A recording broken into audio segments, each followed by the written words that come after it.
harus dikeluarin, harus tegas ini. Karena nyawa, kesehatan dan nyawa seseorang itu sangat berarti. Nggak boleh lagi.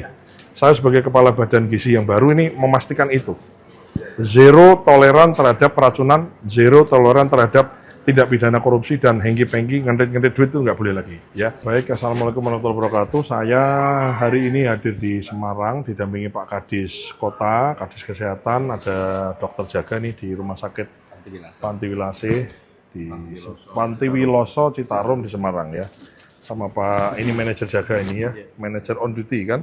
Ya sama. Jadi ini saya kunjungan ke Semarang merespon dari laporan adanya keracunan dari SMK Negeri 6 Semarang ya. Jadi ada sekitar 700 sekian, kemudian sebagian itu kemudian ada yang mual, ada yang buang air dan seterusnya. Dari sekitar 700-an itu yang dirawat 13, ada yang di rumah sakit, ada yang di Puskesmas. Nah ini alhamdulillah tadi sudah kita tengok kondisinya sudah baik ya. Kemudian intinya adalah begini. Intinya tidak boleh lagi ada keracunan. Ya. Kalau ikuti SOP harusnya tidak boleh ada lagi keracunan. Ya, jadi kapan masak, apa yang dimasak, apa yang boleh dimasak, apa yang tidak boleh dimasak, apa yang boleh dikasihkan ke anak-anak, itu kan sudah ada SOP-nya, harusnya diikuti saja. Mestinya tidak ada masalah ya. Sejauh ini investigasi yang kami terima adalah ada beberapa bahan ya, ada daun singkong, ada bumbu rendang dan lain-lain. Kita lagi cek, minta dari Dinas Kesehatan untuk dicek labnya. Kita butuh waktu paling tidak ya 7 hari 5 hari kerja begitu untuk sampai dengan hasilnya. Kemudian kita bisa lihat hasil labnya. Tapi sejauh ini investigasi kita sejauh ini adalah dari bahan-bahan itu dan diduga memasaknya jauh lebih awal. Jadi dari mulai jam 9 sudah mulai masak ya. Jadi jam 9 masak itu kemudian diberikan sekitar jam 9 atau jam 10. Jadi ini cukup lama. Karena yang dikasih makan bukan hanya SMK Negeri 6 tapi juga beberapa sekolah yang lain. Nah, sekolah yang lain itu dikasihkannya lebih pagi. Jadi kondisi makanannya masih fresh, masih baik gitu. Karena apa? Karena tadi masaknya kecepatan. Jadi kita akan terus, kita udah siapkan sistemnya. Ini sekarang lagi kita paksa semua dapur ya. Ini ada di sini ada korcam dan lain-lain. Lagi kita paksa, kita kerja pakai sistem. Jadi kapan nyacah kol, kapan dimasak itu semua kita lock. Dan kita lagi siapkan ini, lagi kita kebut semua. Moga-moga seminggu 2 minggu ini kalau ini beres, kemudian kita harapkan orang tua siswa, guru dan barangkali dinas kesehatan bisa ngelihat jam berapa dimasak, apa saja yang dimasak, bumbu apa yang dimasukkan tuh harus kemudian tersistem, kita termonitor semua. Yang bisa dimonitor oleh semua orang. Kira-kira itu sih. Apakah ada sanksi nanti Pak yang akan diberikan? Ini disuspend. Jadi dapurnya disuspend, nunggu investigasi. Ya, jadi kemudian SPPG-nya juga kita beri surat peringatan. Jadi disuspend ini kan ada mitra, ada yayasan, ada SPPG, ada yang di situ kita beri sanksi termasuk Korcam dan ke atas ini kami beri peringatan ya. Jadi ini bagian dari pengelolaan organisasi, punishment dan juga reward. Jadi yang bagus. Kenapa? Karena dengan kita disiplin, kita kemudian memberikan sanksi yang sedikit tadi, itu bukan hanya untuk memperbaiki yang sedikit yang salah itu menjadi baik, tapi bagaimana yang sudah baik ini juga terjaga. Kan intinya kan bukan hanya ngasih sanksi yang salah, tapi juga mempertahankan yang sudah baik ini untuk terus tetap baik. Kira-kira itu? Himbauan Pak untuk SPPG mungkin supaya kejadian seperti ini tidak terulang lagi. Ya, supaya tidak terulang lagi harus ikuti SOP. Kemudian SOP diikuti, sistem diikuti, terus kemudian komandannya kepala dapur SPPG. Saya paham Anda punya chef, Anda punya pengawas gizi, Anda punya orang-orang yang kerja di situ. Barangkali mungkin ada 1-2 yang ada yang ngeyelan lah, ada yang apa.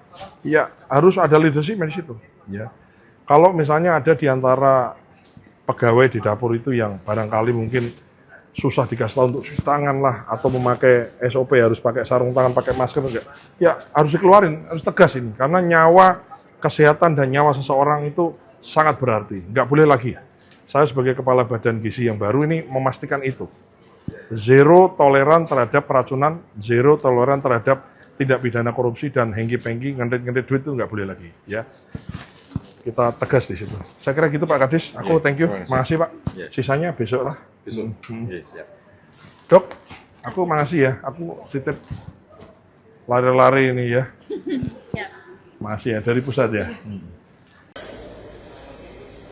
Operasional ya, kami melaksanakan operasional, tentu saja kami akan melaksanakan apapun keputusan yang menjadi keputusan dari negara, kebijakan dari pemerintah, tentu saja ini nanti akan dibarengi atau akan dilanjutkan dengan kebijakan oleh pemerintah, apakah itu Kementerian Keuangan, Badan Anggaran dan seterusnya. Kami, Badan Gizi Nasional adalah lembaga di tingkat operasional dan kami akan melaksanakan apapun tugas dengan anggaran seperti apa dengan sebaik-baiknya. Saya kira itu penjelasan.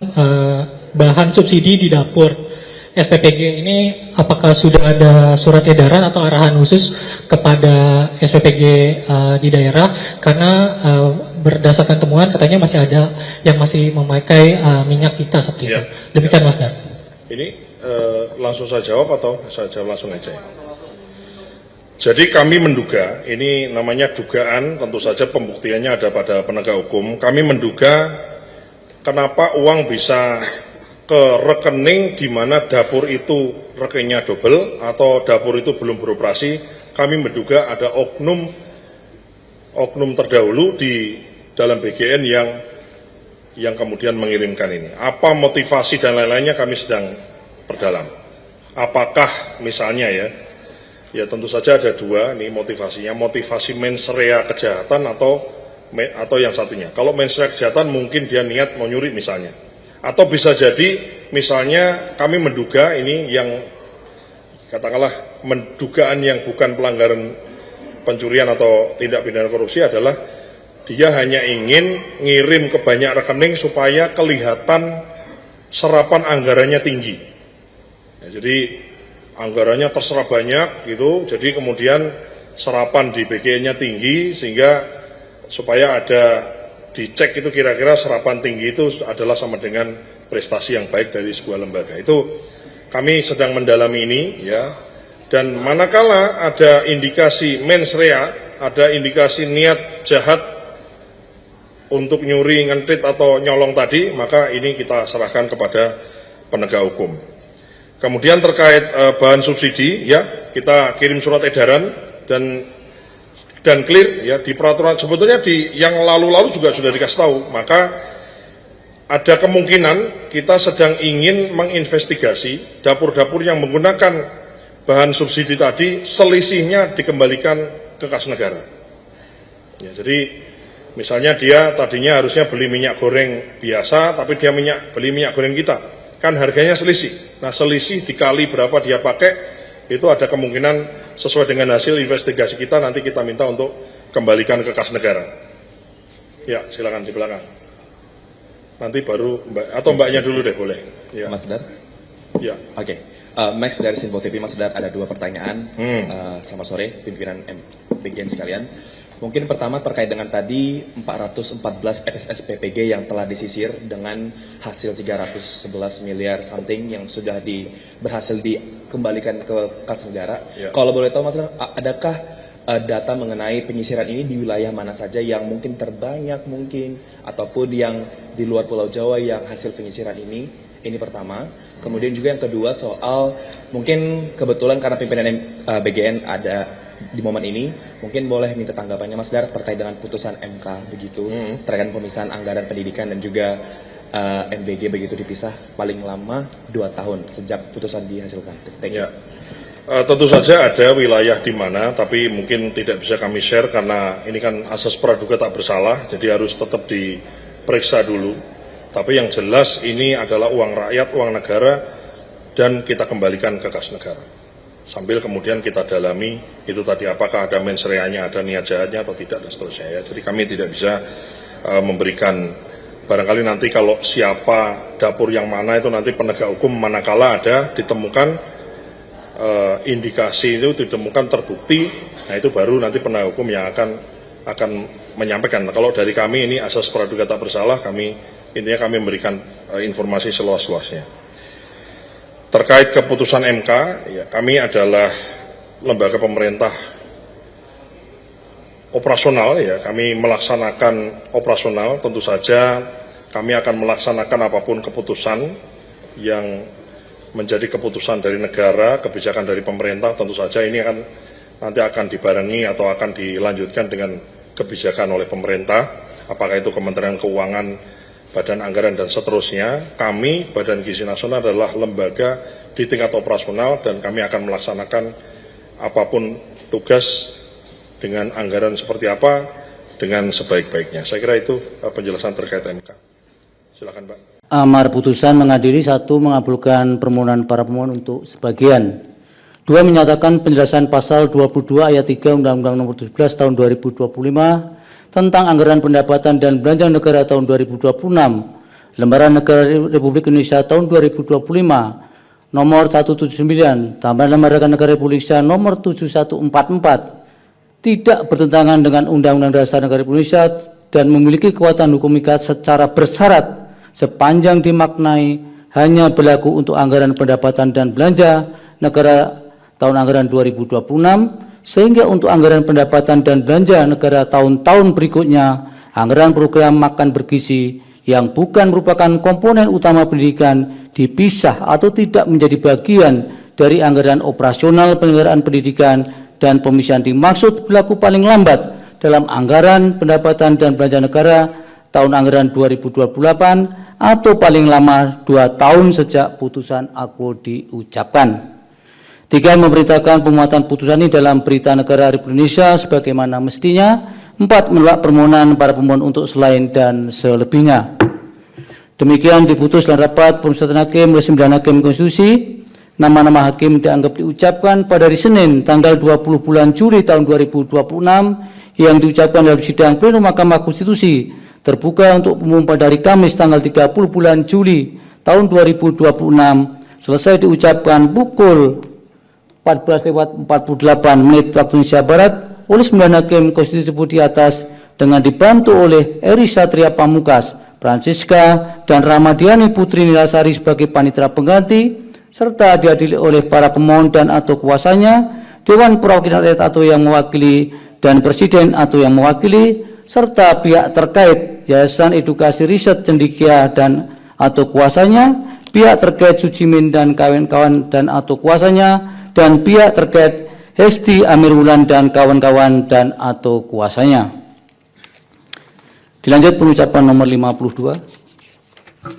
Putusan nomor 52 garis miring PUU garis datar 24 garis miring 2026 demi keadilan berdasarkan ketuhanan yang Maha Esa, Mahkamah Konstitusi Republik Indonesia yang mengadili permohonan pengujian undang-undang pada tingkat pertama dan terakhir menjatuhkan putusan dalam permohonan pengujian Undang-Undang Nomor 20 Tahun 2003 tentang Sistem Pendidikan Nasional dan Undang-Undang Nomor 17 Tahun 2025 tentang anggaran pendapatan dan belanja negara tahun anggaran 2026 terhadap Undang-Undang Dasar Negara Republik Indonesia tahun 1945 yang diajukan oleh Rega Felix, selanjutnya disebut sebagai pemohon.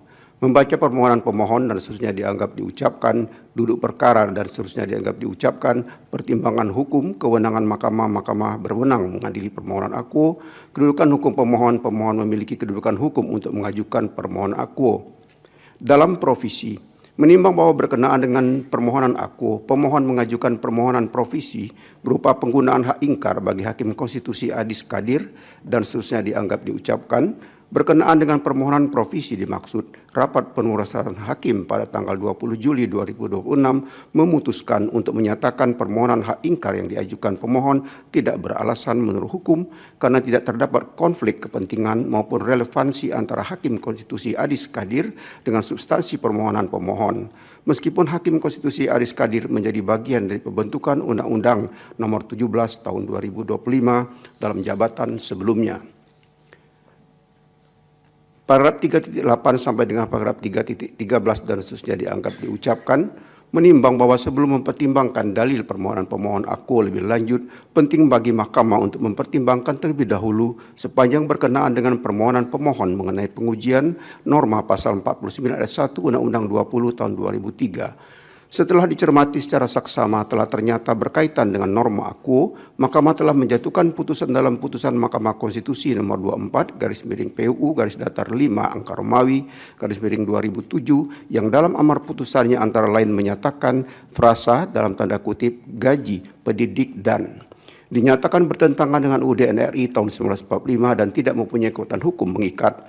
Oleh karena itu, jika hal tersebut dikaitkan dengan permohonan pemohon yang mengajukan permohonan pengujian norma pasal 49 ayat 1 Undang-Undang 20 tahun 2003 tanpa menyebutkan bahwa frasa tanda kutip gaji pendidik dan dalam norma pasal 49 ayat 1 Undang-Undang 20 tahun 2003 bertentangan dengan UUD RI tahun 1945 dan tidak mempunyai kekuatan hukum mengikat sebagaimana telah dimaknai dalam putusan Mahkamah Konstitusi nomor 24 /PUU /5/2007 sehingga seolah-olah norma pasal 49 ayat 1 Undang-Undang 20 2003 masih seperti norma yang terdapat dalam Undang-Undang 20 tahun 2003 sebelum dinyatakan sepanjang frasa tanda kutip gaji pendidik dan dinyatakan bertentangan dengan UUD NRI tahun 1945 dan tidak mempunyai kekuatan hukum mengikat adalah inkonstitusional. Oleh karena itu, menurut Mahkamah Tata Cara penyebutan norma pasal 49 ayat 1 Undang-Undang 20 tahun 2003 yang telah dimaknai tersebut dengan tidak menyebutkan sebagaimana telah dimaknai dalam putusan Mahkamah Konstitusi nomor 24/PU /5/2007 adalah penyebutan yang tidak tepat. Dengan demikian, Mahkamah berpendapat permohonan pemohon sepanjang pengujian norma pasal 49 ayat 1 Undang-Undang 20 2003 harus dinyatakan tidak jelas atau kabur atau obskur. Oleh karenanya, Mahkamah tidak mempertimbangkan lebih lanjut permohonan pemohon berkaitan dengan pengujian norma pasal 49 ayat 1 Undang-Undang 20 tahun 2003. Sementara itu, berkenaan dengan permohonan pengujian penjelasan pasal 49 ayat 1 Undang-Undang 20 tahun 2003 telah ternyata pula Mahkamah melalui putusan Mahkamah Konstitusi nomor 011/PUU /3/Romawi/2005 dengan amar putusan yang pada pokoknya menyatakan mengabulkan permohonan para pemohon untuk sebagian dengan menyatakan penjelasan pasal 49 ayat 1 Undang-Undang 20 tahun 2003 adalah bertentangan dengan UUD NRI tahun 1945 dan tidak mempunyai kekuatan hukum mengikat. Oleh karena itu, terhadap penjelasan pasal 49 ayat 1 Undang-Undang 20 tahun 2003 tidak dapat lagi dijadikan objek pengujian sehingga permohonan pemohon sepanjang pengujian penjelasan pasal 49 ayat 1 Undang-Undang 20 tahun 2003 harus dinyatakan kehilangan objek dan oleh karena permohonan pemohon sepanjang berkenaan dengan penjelasan pasal 49 ayat 1 Undang-Undang 20 2003 tidak dipertimbangkan lebih lanjut. Lebih lanjut berkenaan dengan pengujian penjelasan pasal 22 ayat 3 Undang-Undang 17 tahun 2025. Oleh karena melalui putusan Mahkamah Konstitusi nomor 40/PUU /24/2026 yang diucapkan sebelumnya telah ternyata penjelasan pasal 22 ayat 3 Undang-Undang 17 tahun 2025 dinyatakan tidak bertentangan dengan UUD NRI tahun 1945 dan memiliki kekuatan hukum mengikat secara bersyarat sepanjang dimaknai dan seterusnya dianggap diucapkan. Oleh karena itu, berkenaan dengan pengujian penjelasan pasal 22 ayat 3 Undang-Undang 17 tahun 2025 harus pula dinyatakan telah kehilangan objek dan oleh karenanya Mahkamah tidak mempertimbangkan lebih lanjut permohonan pemohon sepanjang berkenaan dengan pengujian penjelasan pasal 22 ayat 3 Undang-Undang 17 2005 dan seterusnya dianggap diucapkan. Bahwa berkenaan dengan dalil pemohon yang mempersoalkan konstitusionalitas norma pasal 22 ayat 3 Undang-Undang 17 tahun 2025 yang memasukkan program makan bergizi ke dalam biaya operasional pendidikan bertentangan dengan amanat konstitusi terhadap penyelenggaraan pendidikan sebagaimana ditentukan dalam pasal 31 ayat 4 dan ayat 5 UUD NRI tahun 1945. Berkenaan dengan dalil pemohon tersebut sebelum mempertimbangkan dalil pemohon aku, Mahkamah perlu mempertimbangkan bahwa Mahkamah melalui pertimbangan hukum putusan Mahkamah Konstitusi nomor 40/PUU /24/2026 dalam paragraf 3.17.2 antara lain menyatakan bahwa sebagai berikut dan sudah dianggap diucapkan. Berdasarkan kutipan uraian pertimbangan hukum tersebut, Mahkamah telah menyatakan norma pasal 22 ayat 3 Undang-Undang 17 2025 adalah konstitusional. Oleh karena itu, berkenaan dengan pengujian norma pasal 22 ayat 3 Undang-Undang 17 2025 menurut Mahkamah, pertimbangan hukum tersebut secara mutatis mutandis dapat dijadikan pertimbangan hukum dalam menilai konstitusionalitas norma pasal 22 ayat 3 Undang-Undang 17 tahun 2025 dimaksud. Berdasarkan uraian pertimbangan hukum tersebut di atas, dalil pemohon berkenaan dengan norma pasal 22 ayat 3 Undang-Undang 17 2025 bertentangan dengan UUD NRI tahun 1945 adalah tidak beralasan menurut hukum. Paragraf 3.16 dan 3.17 dan seterusnya dianggap diucapkan, konklusi dan seterusnya dianggap diucapkan berdasarkan Undang-Undang Dasar Negara Republik Indonesia tahun 1945 dan seterusnya dianggap diucapkan. Amar putusan mengadili dalam provisi menolak permohonan provisi pemohon. Dalam pokok permohonan 1, menyatakan permohonan pemohon sepanjang berkenaan dengan pengujian norma pasal 49 ayat 1 dan penjelasan pasal 49 ayat 1 Undang-Undang Nomor 20 Tahun 2003 tentang Sistem Pendidikan Nasional Lembaga Negara Republik Indonesia Tahun 2003 Nomor 78, tambahan Lembaga Negara Republik Indonesia Nomor 4301 serta penjelasan pasal 22 ayat 3 Undang-Undang Nomor 17 Tahun 2025 tentang Anggaran Pendapatan dan Belanja Negara Tahun 2026, Lembaga Negara Republik Indonesia Tahun 2025 Nomor 179, tambahan Lembaga Negara Republik Indonesia Nomor 7144 tidak dapat diterima. 2, menolak permohonan pemohon untuk selain dan selebihnya. Demikian diputus dalam rapat pemusatan hakim dan 9 hakim konstitusi yaitu nama-nama hakim dianggap diucapkan pada hari Senin tanggal 20 bulan Juli tahun 2026 yang diucapkan dalam sidang plenum Mahkamah Konstitusi terbuka untuk umum pada hari Kamis tanggal 30 bulan Juli tahun 2026 selesai diucapkan pukul 14:57 waktu Indonesia Barat oleh 9 hakim konstitusi di atas dengan dibantu oleh Francisca Ramadhani Putri Nilasari dan Eri Satria Pamungkas sebagai panitera pengganti serta dihadiri oleh pemohon, Dewan Perwakilan Rakyat atau yang mewakili dan Presiden atau yang mewakili serta pihak terkait Hesti Amirulan dan kawan-kawan dan atau kuasanya. Terakhir pengucapan nomor 55. Putusan nomor 55 garis miring PUU garis datar 24 Romawi garis miring 2026 demi keadilan berdasarkan ketuhanan yang Maha Esa, Mahkamah Konstitusi Republik Indonesia yang mengadili permohonan pengujian undang-undang pada tingkat pertama dan terakhir menjatuhkan putusan dalam permohonan pengujian Undang-Undang Nomor 17 Tahun 2025 tentang Anggaran Pendapatan dan Belanja Negara Tahun Anggaran 2026 terhadap Undang-Undang Dasar Negara Republik Indonesia tahun 1945 yang diajukan oleh Reza Sudrajat pemohon 1 dan Perkumpulan Pendidikan Progresif Indonesia pemohon 2 memberi kuasa kepada M. Fadli Al-Fathan Nazar dan kawan-kawan. Selanjutnya disebut sebagai para pemohon. Membaca permohonan para pemohon dan seterusnya dianggap diucapkan duduk perkara dan seterusnya dianggap diucapkan pertimbangan hukum, kewenangan mahkamah. Mahkamah berwenang mengadili perkara permohonan aku, kedudukan hukum pemohon.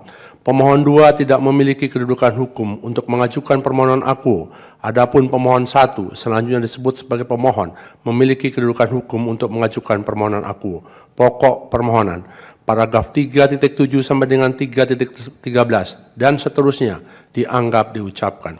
Menimbang bahwa setelah mahkamah memeriksa dengan saksama permohonan, bukti-bukti setara keterangan ahli dan saksi yang diajukan oleh pemohon, keterangan Dewan Perwakilan Rakyat serta keterangan ahli yang diajukan DPR, keterangan Presiden, serta keterangan ahli dan saksi yang diajukan Presiden, keterangan para pihak terkait dan bukti yang diajukan, kesimpulan pemohon, kesimpulan Presiden, kesimpulan para pihak terkait dan keterangan amicus curiae.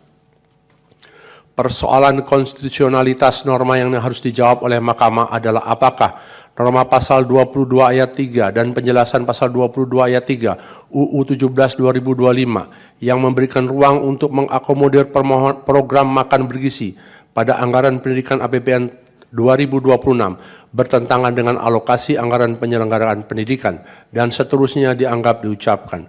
Menimbang bahwa pemohon mendalilkan konstitusional norma pasal 22 ayat 3 UU 17 2025 bertentangan dengan pasal 1 ayat 3, pasal 28D ayat 1, pasal 28D ayat 2, pasal 31 ayat 1 dan pasal 31 ayat 4 UUD NRI tahun 1945. Setelah mahkamah mencermati secara saksama substansi pemohon aku, telah ternyata norma pasal 22 ayat 3 UU 17 2025 yang dipersoalkan konstitusionalitasnya tersebut memiliki keterkaitan dengan permohonan yang telah diputus mahkamah dalam putusan Mahkamah Konstitusi nomor 40 garis miring PUU garis datar 24 Romawi garis miring 2026 yang diucapkan sebelumnya dengan pertimbangan antara lain sebagai berikut dan seterusnya dianggap diucapkan.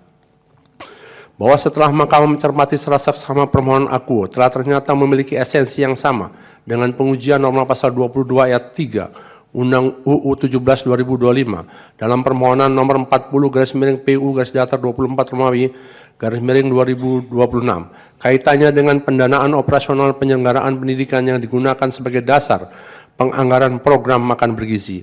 Oleh karena itu, pertimbangan hukum putusan Mahkamah Konstitusi nomor 40/PUU/24 Romawi /2026 yang diucapkan sebelumnya mutatis mutandis berlaku pula dalam mempertimbangkan dalil permohonan akuo.